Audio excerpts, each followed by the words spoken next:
Welcome back to Get Down to Business, the show all about small business, jobs, and entrepreneurship. And joining us today is one of the world's foremost thinkers on leadership, a man described as the first leadership guru for the digital generation, and that is Emmanuel Gobillot. He is a consultant to CEOs across the globe and the author of 10 best-selling books, the latest one being Alive Inside, Unlock Your Leadership Advantage in the Age of AI. And it arrives at a critical moment when many leaders feel a desperate pressure to adopt technology simply to avoid becoming obsolete. And I'm excited to talk all about this with Emmanuel. Welcome to the program. Thank you so much. I'm excited to be with you. Absolutely. Emmanuel, you've been called the leadership guru for the digital generation. In your consulting work with CEOs, what is the most common fear-based decision that you see them making right now regarding AI? I think it's really about the speed of implementation. So I think there's so much pressure being put on externally to adopt, to have a position, to have something to say, to have a view. And it's very hard for people to have a view on something that they don't always understand. So I think it's the speed of reaction, which is unprecedented. Indeed. And you have argued that we've framed technological progress as a Darwinian process. Why does the fear of being left behind, often lead to a demand for obedience rather than innovation within a team? Well, I think it's because we are, I often describe an organization as a fast-flowing river, and you kind of jump in the river and you're being carried on by decisions that have been made, processes that have been put in place. And it's really hard to stop the flow of a river when you're a single person. And so, the first step is to regain that agency, to say, actually, we have to come together to try to understand what does it mean for us, rather than leave the future of our organization being decided by 10 or 12 people whose job it is to push a certain technology. But I think that's hard. It requires a level of courage, which when you're being pushed and prodded along and when the market is moving in a certain way is very hard to find. Absolutely. And you mentioned that as leaders, we are the stewards of values. How does a founder practically pull back the curtain on AI to determine if it's appropriate for their culture, or if they're just sort of being a copycat and following a herd mentality? I think it's simply by asking a number of questions, which are relatively simple, but actually seldom asked, which is, what is this thing doing for us? Is it helping us to get to where we want to get to better, faster, more efficiently, but also to the real destination we want to get to? Is this adding a problem to what we're doing rather than removing problems along the way? And am I being in charge of my own future, or am I being pushed to do this? And I think if you stay true to yourself by asking those very simple questions, and not just once, but as you are going down the road with technology, then you're much less likely to get lost along the way. I'm chatting with the author of the new book, Alive Inside, Unlock Your Leadership Advantage in the Age of AI, and that's Emmanuel Gobillot. Emmanuel, very, very interesting, because we recently had a conversation on Get Down to Business about what I'll just put in quotes as strategic discomfort, which is the idea that growth feels wrong before it feels right. How does a leader find the courage to slow down or abandon a pursuit? I mean, again, you talk a lot about AI, but honestly, it could be something else when everyone else is sprinting towards it. I agree. This is one of probably the hardest thing to do. But the way to get back to it is to think about, what's your worth? What were you appointed, or why did you decide to do what you're doing as a leader? See, the fallacy is that in most organizations, we get promoted to leadership on the basis of what we've done. And then we become the head of that organization. Or if you're a founder, you've just done a lot of stuff which get you to create your organization. What you have to understand is the minute you become a leader, you are no longer judged on the basis of what you've done. You're being judged on the basis of how you impact and influence other people. And therefore, I think once you start to remember this and think, actually, my job now is not to do, but it's to create the condition for other people to positively engage with what we do, then suddenly you ask fundamentally different questions. And these questions force you to slow down. and to realize that your value is no longer in your personal achievement or your personal ability to deliver, but actually your personal ability to impact and influence other people along the way. Emmanuel, can you walk us through the Alive Manifesto? How do these principles act as a filter for decisions in this new era?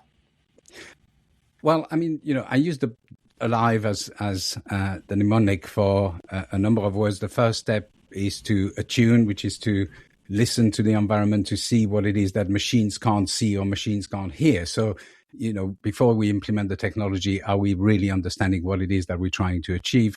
Then giving clarity to the organization, which is the L for lead. Lead your organization by giving clarity in times which are foggy and difficult.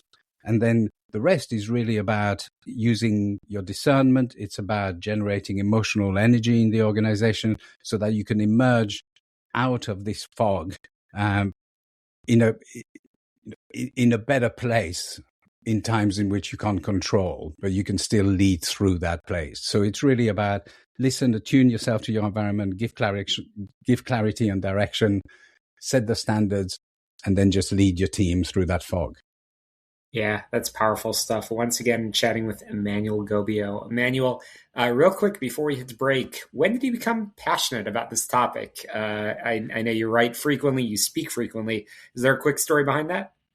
I became passionate about the topic a long time ago, but actually I decided to write the book in the same way as I write most of my books, which is the same reason why an oyster makes a pearl, sheer frustration with what I see and wanting to contribute to that debate.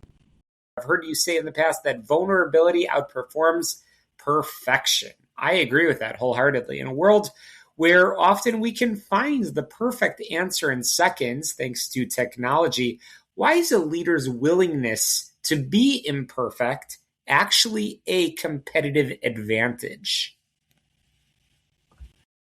Because that's the only reason that makes you real, is the fact that you are imperfect. And I think people follow people.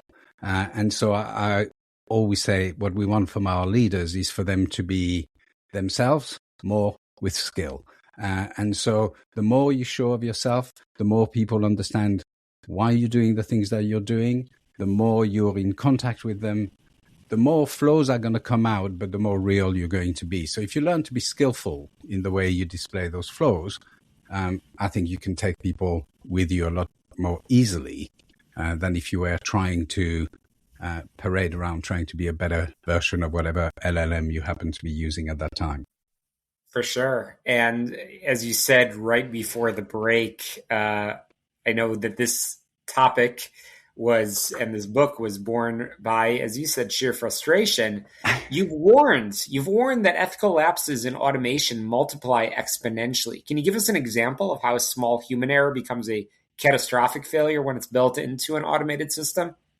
Sure. I mean, look, if I was to interview a candidate for a role and I was full of biases and made the wrong decision, there's only so many candidates for a role that I can interview during a day. So my biases are not going to replicate to that many people that many times. If I start to automate my system for recruitment and I build those biases into my system, then suddenly exponentially I can hit a lot more people with those biases than I did in the first place. So I mean, that's just a simple example, but if you multiply that across organization processes, you can see how actually technology can enable you to make a mistake a whole lot quicker than you would have otherwise made it. Yeah, and finally, if a leader feels awestruck or maybe simply overwhelmed by the pace of change today, what would you say is the first step that they can take to reconnect with their human edge and lead from the inside out?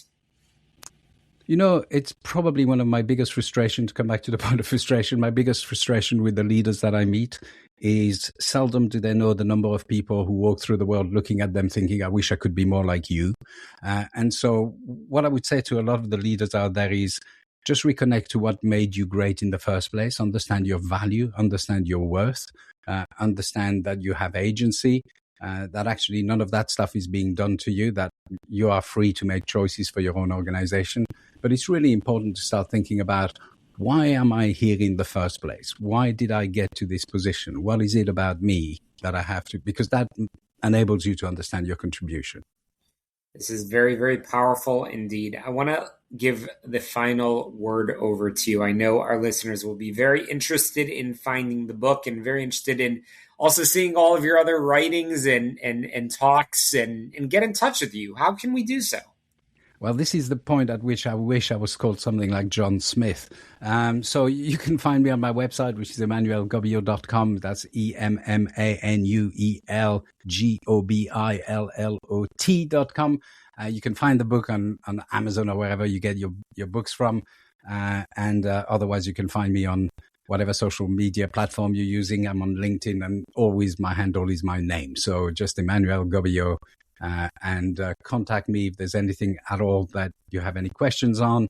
You can get to me via the website, and I'll always be delighted to answer any questions I get. Amazing, Emmanuel. Thank you so much. We'll link in the show notes and make it really easy for people to get in touch with you, regardless of the complicated spelling of your name. It's not as easy as Smith, but that's okay. We really appreciate you coming on. We really appreciate all of the amazing content that we've had this week on Get Down to Business, the show all about small business, jobs, and entrepreneurship, which, by the way, you can find on your favorite podcast app. Just search for Get Down to Business, but subscribe, rate, review, and share. Success. Let's get down to business.